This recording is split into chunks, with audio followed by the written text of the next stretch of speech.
Kelly Butcher's sophomore English class held the annual Human Rights Expo on May 16th at Garden City High School. The event focused on shedding light on a variety of different organizations that focus on protecting human rights. Students made poster boards displaying their organization and provided important information about it. People at the event were also given a chance to donate.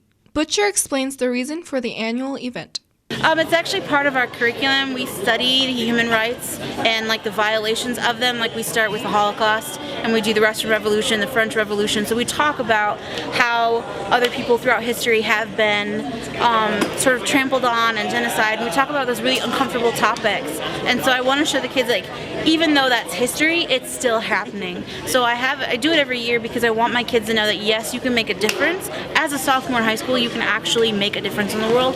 And so it's if we don't know about it, we're going to repeat it and it's going to keep going. So it's my hope that small changes is actually going to make the world a little bit better.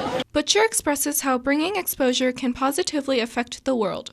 As Americans, we have a lot more freedom. You have the freedom to be whoever you really want to be. If you dream it, you can do it in this country. You really can, no matter where you come from.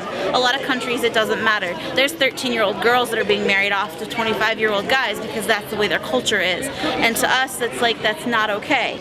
And that might be their cultural thing, but you still also have to say, okay, there are people that are being killed just for what they believe in, or they're being killed because of what race they are, and that's not okay either. And so in a small community, you don't think about anything bigger than where you are. And so I just kind of want to expose them to things that are outside of their immediate comfort zone. I didn't know about a lot of this either until I actually got into college and I went into a human study class. And that was really kind of eye-opening to me because I was just oh my gosh, I'm from a small town that nothing bad happens because we have 3,000 people. Nobody wants to hurt anybody. And so it's exposure so that they understand that humans are everywhere and that people are people, and we need to kind of spread that idea that no matter what we look like or who we are, we're people. Student Noelia Gomez shares how this project has made her more aware.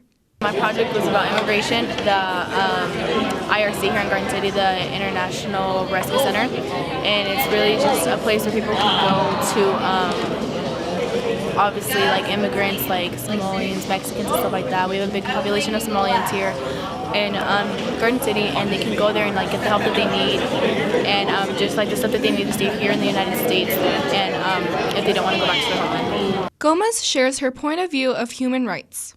Human rights I would consider basically the laws, the gun laws, the conceal and carry, stuff like that, being able to freedom of speech and just stuff like that. From BBS TV for Crystal Arroyo and Raquel Garcia, I'm Nancy Tran.